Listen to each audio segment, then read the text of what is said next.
Hamas और Israel के बीच लगातार युद्ध जारी है और ऐसे में जहां भारत इजराइल का साथ दे रहा है तो दूसरी तरफ कई ऐसे इस्लामिक देश हैं जो है हमास का साथ दे रहे हैं। और इसी बीच कतर ने नेवी एयरफोर्स जो एक्स नेवी एयरफोर्स है उनको उनके 8 लोगों को सजा सुनाई है। ऐसे में ये देखा जा रहा है, ये कहा जा रहा है कि भारत जो इजराइल का साथ दे रहा है कहीं जो कतर है इसकी खुंदस तो नहीं निकाल रहा है। और इसी पर और ज़्यादा बात करने के लिए हमारे साथ पीके सहगल जी हैं, मेजर जनरल। बात करेंगे सर, जिस तरह से हमास और इजराइल के बीच युद्ध चल रहा है और इस बीच हमने देखा कई देश ऐसे हैं जो इस्लामिक देश हैं वो हमास का साथ दे रहे हैं, जबकि भारत है वो इजराइल का साथ दे रहा है। और कतर ने नेवी एयरफोर्स को 8 जो एक्स नेवी एयरफोर्स है उनको मौत की सज़ा सुनाई है। आप क्या कहेंगे? देखो, ये 8 ऑफिसर जो हैं ये काफ़ी एक्सपीरियंस थे। कम से कम इनकी 20-20 साल सर्विस थी हिंदुस्तान की नेवी के बीच में। वॉरशिप्स को कमांड किया हुआ है। ये एक प्राइवेट कंपनी के साथ काम कर रहे थे जो बड़े पैमाने पर कतर की नेवी और उनके आर्म्ड फोर्सेस को ट्रेन कर रहे थे। उनकी नेवी जो है कुछ मिजेट सबमरीन्स बना रही थी जिसमें नई प्रकार की इनोवेटिव स्टेल्थ टेक्नोलॉजी लगा रहे थे। उन्होंने कहा है कि वो स्टेल्थ टेक्नोलॉजी के बारे में इन्होंने तमाम इन्फॉर्मेशन इसराइल को दिया है और इसराइल के बिहाफ पर स्पाइंग किया है। और ये केस उनके पीछे तकरीबन 1.25 साल से चल रहा था। इनको तकरीबन 1 साल पहले से ही जेल में डाला हुआ था और ये जेल में लैंग्वेज थे।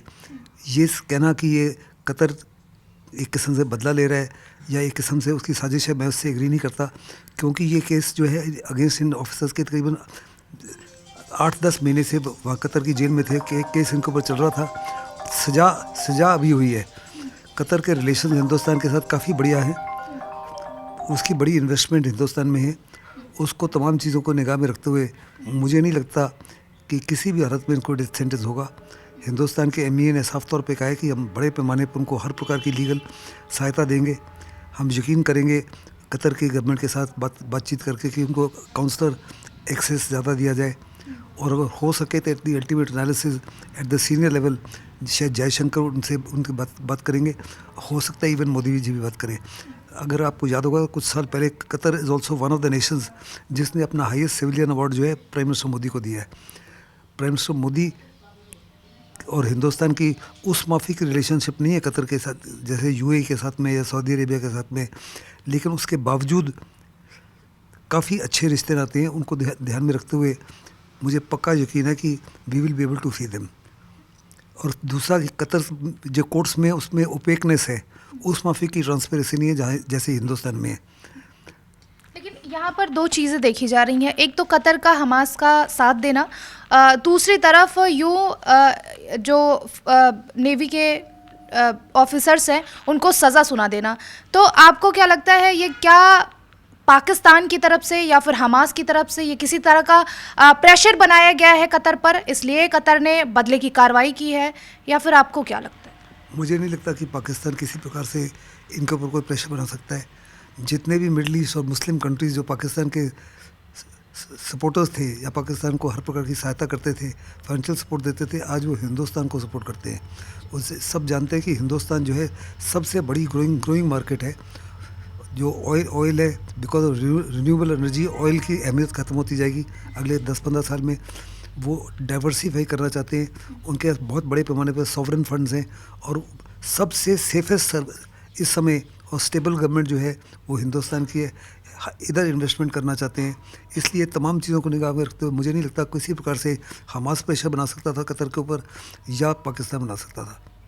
लेकिन कहा यह भी जा रहा है कि अभी तक जो आरोप हैं या फिर यूँ कहें कि सबूत पूरी तरह से स्पष्ट नहीं हुए जिसके तौर पर मौत की सज़ा सुना दी जाए।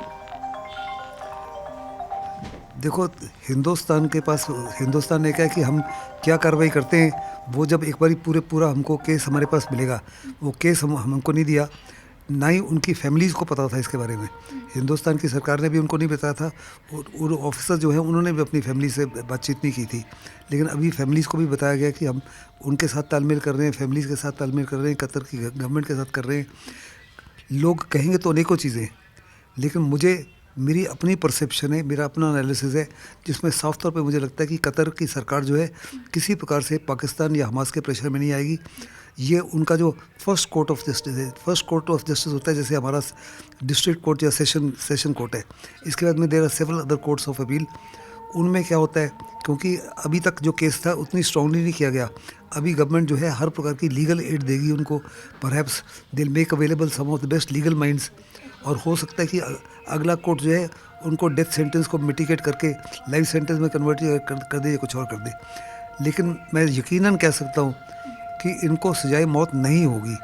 गवर्नमेंट ऑफ इंडिया की काफ़ी से ज़्यादा अच्छी अंडरस्टैंडिंग है, वो हमारा स्ट्रेटेजिक पार्टनर तो नहीं है, लेकिन उसके बावजूद भी बहुत अच्छे तालमेल हैं, और वो इसको इग्नोर नहीं कर सकते कि हिंदुस्तान उनके लिए बहुत बड़ा अपॉर्चुनिटी है। बहुत बहुत शुक्रिया। तो ये थे हमारे साथ मेजर जनरल पीके सहगल जी, जिनका साफ तौर पर कहना यह है कि मुझे भारत की सरकार, भारतीय सरकार पर पूरा भरोसा है, और जो तालमेल कतर की सरकार के साथ भारत सरकार के हैं उस पर पूरा भरोसा है, लेकिन ये देखना बेहद महत्वपूर्ण होने वाला है। कैमरा पर्सन राम के साथ काजल सिंह, TV7 भारत।